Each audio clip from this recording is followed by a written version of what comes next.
రేపు ఎంపీకి ఎన్నికైన తర్వాత నేను ఈ పని చేయబోతున్నాను, నా ప్రజలకి నేను ఈ విధంగా మార్చబోతున్నాను, వాళ్ళని వెనకబడిన ప్రాంతంలాగా కాకుండా హైదరాబాద్కి సమానంగా తీసుకెళ్ళగలుగుతున్నాను అనేటువంటి ఏం చెప్తారు ప్రజలకు చెప్పండి.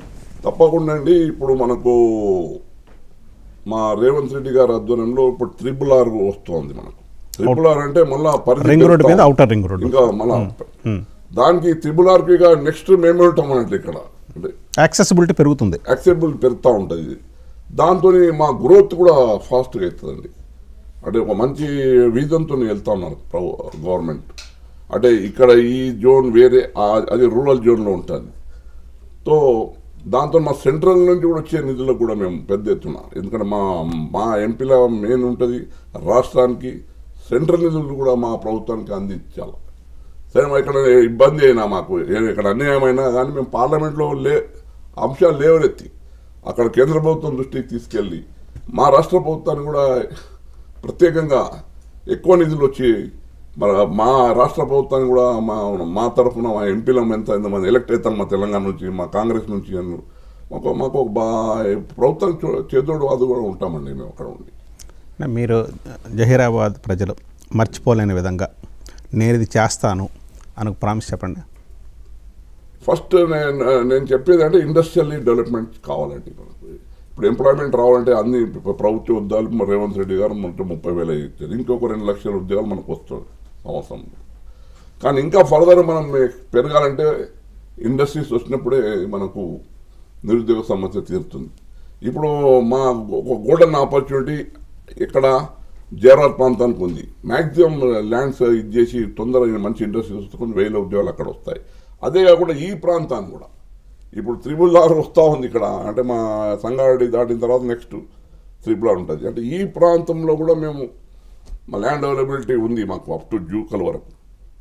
అప్పుడు నాది ఒకటి ఏంటంటే ఈ ప్రాంతంలో కూడా ఒకటి సేమ్ ఇటువంటి ఇండస్ట్రియల్ జోన్గా హబ్ ఒకటి క్రియేట్ చేసి ఆ హబ్ ఇండస్ట్రియల్ హబ్లో మరి ఈ ప్రాంతం కూడా దిస్ సైడ్ ఆ ప్రాంతం కూడా అప్ టు జూకల్ కానీ ఎల్లారెడ్డి బాల్స్వాడ కామన్ అంటే మళ్ళీ ఇక్కడ ఉంటుంది. ఆ ప్రాంతంలో ఇండస్ట్రియల్ హబ్గా మరి ప్రభుత్వం దృష్టికి వెళ్ళి అక్కడ కూడా ఒక ఇండస్ట్రియల్ హబ్ తెచ్చి రేపు ఒక ఫ్యూచర్కు బాటేయాలనే ఒక ఆలోచన ఉందండి. అప్పుడు వలసలు అరికట్టచ్చు, ఉద్యోగ అవకాశాలు మెరుగుపడతాయి, ఇవన్నీ కూడా అరికట్టడానికి. అప్పుడు సురేష్ షట్కార్ గారు తన మార్కు మ్యాక్సిమం అండి తప్పకుండా ప్రయత్నం గతంలో ఇక్కడ చేసినాము, ఇప్పుడు చేస్తామని ఒక దాన్ని ఆలోచనతో ఉన్నాము. అవకాశం తప్పకుండా నాకు విశ్వాసం ఉంది, ఈసారి ప్రజలు నన్ను అవకాశం ఇస్తారు. చివరగా ఈ 100 రోజుల పరిపాలన 100 రోజులు 110 రోజుల పరిపాలనలో మీరు చూసిన మార్పు ఏంటి మీ ప్రాంతంలో? చాలా మీ పార్టీ అధికారంలోకి వచ్చిన తర్వాత ప్రజాస్వామ్య తెలంగాణ అనేది ఇప్పుడు కళ్ళగా చూస్తున్నాం.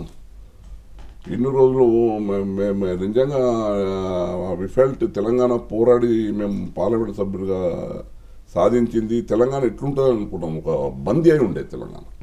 డెమోక్రసీ అనేది ఇట్లా మొత్తం పోలీస్ వ్యవస్థ, రెవెన్యూ వ్యవస్థ అంతా ఇక్కడ చెప్పే ఇది లేకుండా ఒక కలెక్టర్ స్థాయి అధికారి కూడా వినే స్థాయి లేకుండా అండి. ఒక అన్యాయం అయితే కలెక్టర్ గారు ముందు ఒక కలెక్టర్ ఎట్టుంటుంటే న్యాయం అన్యాయం అనేది ఇంపార్షియల్ కలెక్టర్స్ ఉంటుంటారు.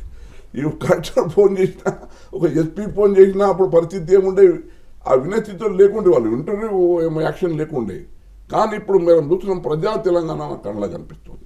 ఎవరైనా కానీ ఇర్రెస్పెక్టివ్ ఆఫ్ పార్టీ ఎక్కడన్నా నాకు అన్యాయం అవుతుంటే అధికార కలెక్టర్ దారి ఒక ఎస్పీ దారి వెళ్తున్నప్పుడు న్యాయం అయ్యే అవకాశం మీరు ఏర్పడదండి. వినే నాతుడు ఏర్పడ్డాడు, అక్కడ ప్రాక్టికల్ ఇంటర్ఫరెన్స్ లేదు. కానీ ప్రతిదీ లాస్ట్ టైం ఈ గత 10 సంవత్సరాల్లో మాకు ఫీలింగ్ అనిపించిందండి. అంటే పరిపాలన ఓపెన్ అయిందంట, ఓపెన్ అయింది. ప్రజాస్వామ్యం తెలంగాణ అనేది కనిపిస్తాం, ఏదో బంధనాల నుంచి విముక్తి అయినట్లు డిఫరెన్స్ అదే చాలా ఉంది. Even common men also feel same thing. అది ఈ 100 రోజుల్లో మీరు గమనించినటువంటి తేడా. మరి వెల్ఫేర్ స్కీమ్ కూడా మొదలైనాయి. మేము కాంగ్రెస్ పార్టీ చెప్పినామో ఇప్పుడు స్టార్ట్ అయినాయి. దాని రిజల్ట్స్ ఇంకా ఒక 2-3 సంవత్సరాల వాళ్ళ కళ్ళ కనిపిస్తుంది. కానీ అన్ని 100 రోజుల్లో వీళ్ళు మాట అయిపోయింది, మాట తప్పిరు 420 అని ఇప్పుడు కేసీఆర్, హరీష్ రావు, మిగతా నాయకులు, బీజేపీ వాళ్ళు కూడా చెప్తా ఉన్నారు. తప్పుగా ఏదైనా ప్రభుత్వానికి సమయం ఇవ్వాలి. మీరు సమయం ఇచ్చిన తర్వాత ఒక 2 సంవత్సరాల తర్వాత మీరు ఈ క్వశ్చన్ చేయం అదే ఫలితాలు వస్తున్నాయా లేదా, సక్రమంగా అవుతుందా లేదా అనేది.